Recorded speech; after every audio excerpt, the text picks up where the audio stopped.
ပေးဖို့တရားဝင်စာခေါ်ထားပါနဲ့ပေးထားပါတရားဝင်စာတော့မရောက်ပါဘူးခင်ဗျာဒါပေမဲ့ဗမာနိုင်ငံသားတယောက်အနေနဲ့မဲပေးခြင်းနဲ့ဆန္ဒရှိတဲ့အတွက်ဟုတ်ကဲ့မဲပေးဖို့ရောက်လာခြင်းဖြစ်ပါတယ်ဟုတ်ကဲ့ပါပေးတာပါလားဟုတ်ပါတယ်ခင်ဗျာမြန်မာနိုင်ငံသားဖြစ်ကြောင်းထောက်ခံတာရောပါပါလားဗမာနိုင်ငံကျွန်တော်မိဘနှစ်ပါးလုံးကဗမာနိုင်ငံသားကျွန်တော်ဗမာပြည်ကထွက်လာတယ်ဆိုတော့ထောက်ခံစာကျွန်တော်ကိုယ်ဗမာနိုင်ငံသားဖြစ်တယ်ထောက်ခံစာမလိုပါဘူးဟုတ်ကဲ့ဒါဆိုလို့ရှိရင်ဒီကနေ့မြန်မာနိုင်ငံဒီ10ရက်နေ့ပေါ့နော်မေ10ရက်နေ့မှာပြုလုပ်ကျင်းပမဲ့ဒီ referendum ပေါ်မှာအကိုရဲ့အမြင်နဲ့ခံစားချက်ကိုနည်းနည်းပြပြပေးပါလားစကြတဲ့ဟိုမဟုတ်ဘူးလေဟိုခြေအုပ်တွေရေးဆွဲမယ်လို့ဆိုကြတဲ့ဟိုကမကန်နဲ့ကြောင်းကျိုးမစီလျော်စွာနဲ့လှုပ်ထားတယ်နောက်တကယ်တမ်းအခြေခံဥပဒေမူကြမ်းပြီးသွားပြီလို့ကြီးညာတဲ့အခါမှာလူသိရှင်ကြားကြီးညာတဲ့အခါမှာလည်းဒီပါတဲ့အချက်တွေကကျွန်တော်ဗမာနိုင်ငံရဲ့အနာဂတ်ကိုစစ်တပ်ကအုပ်ချုပ်တာကိုပြည်သူတွေကတရားဝင်အတိအမှတ်ပြုပါတယ်လက်ခံပါတယ်ဆိုတဲ့အဖြေထွက်လာအောင်လုပ်ထားတာဖြစ်တဲ့အတွက်ကြောင့်တကယ်တမ်းကျွန်တော်တို့ဒီအခြေခံဥပဒေကိုအတိအမှတ်ပြုလိုက်လို့ဟိုထောက်ခံမဲပေးလိုက်မယ်ဆိုရင်ကျွန်တော်တို့ဗမာပြည်မှာကျွန်တော်ဗမာပြည်ဟာစစ်တပ်ရဲ့အုပ်ချုပ်မှုအောက်မှာအမြဲနေသွားမယ်ဆိုတဲ့အဓိပ္ပာယ်နောက်ဒီဟာဒါကြောင့်မလို့ကျွန်တော်တို့လူချင်းတဲ့ဟာစစ်မှန်တဲ့ဒီမိုကရေစီနဲ့ပြည်သူအားလုံးရဲ့အခြေခံလူ့အခွင့်အရေးတွေရဖို့အတွက်အဓိကအကြဆုံးဖြစ်တယ်ဒါကြောင့်မလို့ဒီစစ်အုပ်စုကရေးဆွဲထားတဲ့အခြေခံဥပဒေမူကြောင်းကိုကျွန်တော်တို့ကန့်ကွက်ရမှာဖြစ်ပါတယ်ဒါမှသာလျှင်ကျွန်တော်တို့တိုင်းပြည်ရဲ့အနာဂတ်ကိုပြန်လည်တည်ဆောက်လို့ရမှာဖြစ်ပါတယ်တိုင်းပြည်ရဲ့အနာဂတ်ကိုတည်ဆောက်ကျွန်တော်ပြည်သူအားလုံးကတည်ဆောက်မှာဆိုတော့ဒီအခြေခံဥပဒေကိုမဲပေးတယ်ဆိုတဲ့ကိစ္စဟာတိုင်းပြည်ရဲ့အနာဂတ်ကိုပြည်သူပြည်သားတိုင်းတယောက်ချင်းကဝင်ပြီးတော့အဆုံးဖြတ်ပေးတာဖြစ်ပါတယ်ကိုအဆုံးဖြတ်ပေးတာမှားလို့ရှိရင်ကိုယ်တည်းမကပါဘူးကိုနောက်မှမွေးဖွားလာမယ်နောက်ဗမာပြည်မှာမမွေးဖွားသေးတဲ့လူတွေအပေါ်မှာအများကြီးအကျိုးသက်ရောက်မှုရှိပါတယ်ကိုတယောက်ရဲ့ဆုံးဖြတ်ချက်ကမမွေးဖွားတဲ့လူတွေအပေါ်မှာအကျိုးသက်ရောက်မှုဘယ်လောက်ရှိတယ်ဆိုတဲ့ဟာ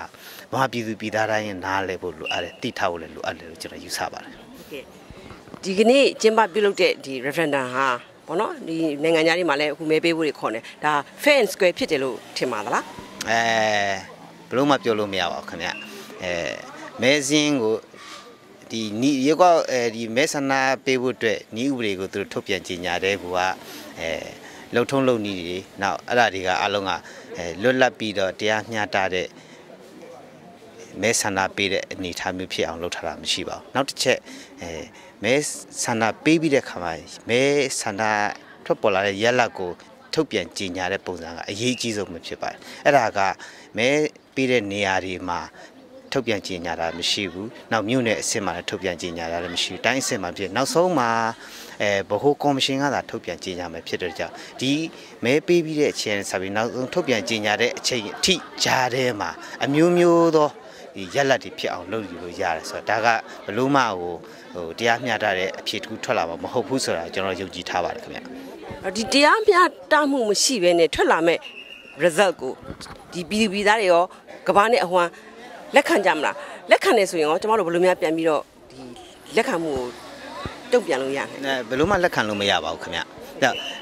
ျဒါပေမဲ့စစ်အစိုးရကတော့သူတို့လုပ်မဲ့အလုပ်ကိုတော့ပိုင်နိုင်နဲ့ဆုံးဖြတ်ပြီးလှုပ်ထားတဲ့ပုံထွက်နေပါတယ်ဘယ်လိုပဲဖြစ်ဖြစ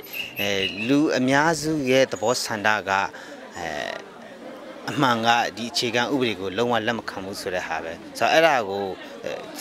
အတင်းအာဓမသူတို့လူချင်းရက်လက်ရအောင်လုပ်မယ်ဆိုလို့ရှိရင်တော့ပြည်တွင်းမှာဆိုးရွားတဲ့အခြေအနေတွေပေါ်ပေါက်လာမလို့ကျွန်တော်ညွှန်လင်းထားပါတယ်ဟုတ်ကဲ့ကျေးဇူးများကြီးတင်ပါတယ်အော်ရောက်နေကြပါပြီလားကြာပါပြီရှင်အချိန်နဲ့ရောက်ပါလေ၈နိုင်ထိုးဖို့10မိနစ်အလိုမှာရောက်ပါပြီဆိုကြီးရောက်နေဟုတ်ကဲ့ဘာဖြစ်လို့အထဲဝင်ငွေမရသေးတာလဲရှင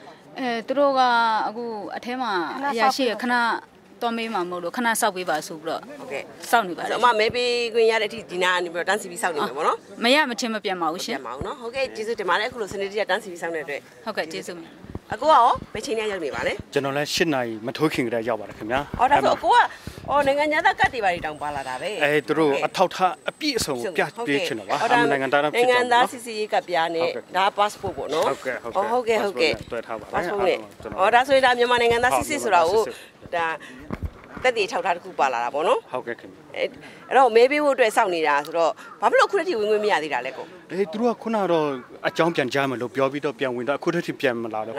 ပုံထပ်ပြောတော့ပြီလားမသိပါဘူးဟုတ်ကဲ့ငကိုကလည်းအများအားပုံပြောတဲ့လူပါသူတို့က ဟုတ်ကဲ့အဲ့ဆိုရင်တော့မပေးရမချင်းစောင့်နေမယ်ပေါ့နော် ဟုတ်ကဲ့ခင်ဗျာစောင့်နေပါ စောင့်နေပေါ့နော်ဟုတ်ကဲ့ကျေးဇူးတင်ပါရှင်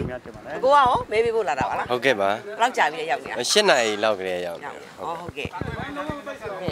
အဲ့ဆိုမဲပေးခွင့်မရမချင်းမပြောင်းဘူးပေါ့ ကျွန်တော်တို့ဒီမှာပဲပိတ်ကပ်ပြီးတော့မှအဲ့ဒီခွင့်ရမရမချင်းစောင့်နေဖို့ ဟုတ်ကဲ့အမရောဒီကနေ့ဒီ referendum ပေါ့ဘယ်လိုခံစားရလဲဒီမြန်မာနိုင်ငံမှာပြုလုပ်ကျင်းပမဲ့ဒီရွေးကောက်ပွဲပေါ်မှာဘယ်လိုများခံစားရပါလဲရှင် ကျမတို့ကလေကျမတို့လူအခွင့်အရေးအပြည့်အဝနဲ့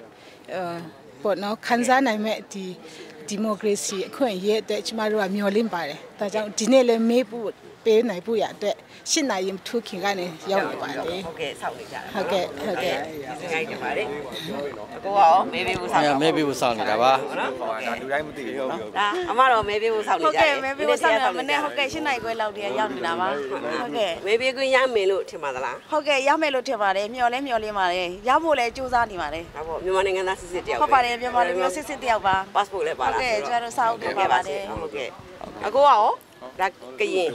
ကျွန်တော်တို့ကကင်လူမျိုးတွေလည်းကောင်းကောင်းပဲပေးခြင်းလို့အဲ့ဒါပါတန်ရုံးရှိမှလာဆောက်လာ8နာရီ20မှာရောက်တယ် ဟုတ်ကဲ့ ကျွန်တော်တို့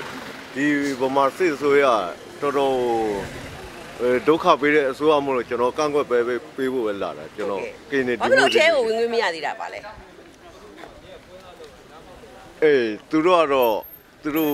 လူကန့်တက်ပြီးတော့သူတို့ဖိတ်စာနဲ့ဖိတ်တယ်ဒါမဲ့ဒါကတရားမဝင်လေဖြစ်နိုင်တော့ကျွန်တော်တို့ကဗမာနိုင်ငံကတကယ်ဟိုတရားဝင်စာအုပ်နဲ့ထွက်လာတယ်အဲ့ဒါကြောင့်နိုင်ငံသားဖြစ်တယ်ကျွန်တော်တို့က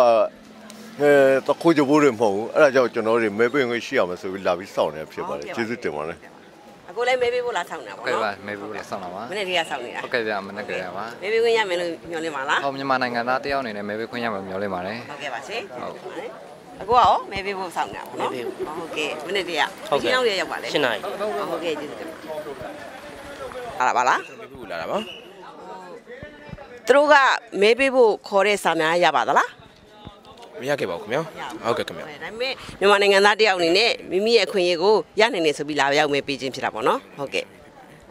အဲဆိုရင်မဲပေးလို့မဲပေးခွင့်မရမချင်းဒီနေရာမှာစောင့်နေမယ်ဆိုတဲ့သဘောလား ပြန်ဦးဖြစ်ပါဟုတ်ကဲ့ကျွန်တော်ရောက်ဆောင်နေပါ အကိုရောမဲပေးဖို့လာတာ ဟုတ်ကဲ့ပါခင်ဗျာ ဘေးချင်းနဲ့ရောက်ပါသလဲ မနေ့7နာရီခွဲလောက်တည်းရောက်ပါ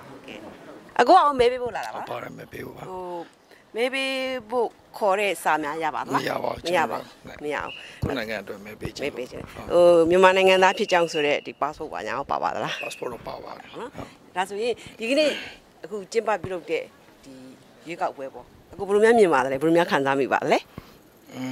ကျွန်တော်တို့ရလက်ပေါ်ကြည့်ရမှာပေါ့နော်ဘယ်လိုသူတို့ကကောင်းလားဆိုးလားဆိုတာထည့်ပေးပြီးမှဖြေပေါ်မှာကျွန်တော်ကြည့်ရမှာပေါ့နော်အဲတော့ထည့်ရမယ့်တာဝန်ကကျွန်တော်တို့တာဝန်ပေါ့နော်သူဆုံးဖြတ်ရမှာသူတို့တာဝန်ပေါ့ဟုတ် အဲ့တော့ဒီနေ့ကျင်းပပြုလုပ်တဲ့ဒီ referendum ဟာ fair and square ဖြစ်တယ်လို့ထင်ပါသလား ကျွန်တော်ကရောက်တာလည်းတိတ်မကြသေးဘူးဗျကျွန်တော်ခုမှဒီလိုပဲနေစုံစမ်းမြင်မြန်တော့ပေါ့နော်ဟုတ် ဟိုလေအကိုအနေနဲ့ဒီဖွဲ့စည်းပုံဟိုဒါဖတ်ပြီးရောပေါ့ဟုတ်လား internet ထဲမှာရှိနေတဲ့အခါမှာဒီဟာကိုဖတ်ပြီးတဲ့အခါမှာဘလို့ဗမာနိုင်ငံသားတယောက်တည်းဒီဖွဲ့စည်းပုံရေးထားတဲ့စာတွေဟာဟိုမျှတမှုရှိတယ်မြန်မာနိုင်ငံသားတွေအတွက်လိုက်လျောညီထွေမှုရှိတယ်တင့်တော်တယ်လို့ထင်ပါသလားရှင် ဟုတ်ကျွန်တော်တို့ကတော့သူတို့က25ရာခိုင်တော့သူတို့ကယူထားတဲ့အတွက်ကျွန်တော်တို့ကစိတ်ကိုမဝင်သားတော့ဖတ်ကိုမဖတ်တော့တာတေးစိတ်ကိုမဖတ်တော့တာပေါ့နော်ဟုတ်ကဲ့ အဲ့ဆိုအကိုကရောဟိုအကိုရင်းနေရဆန္ဒ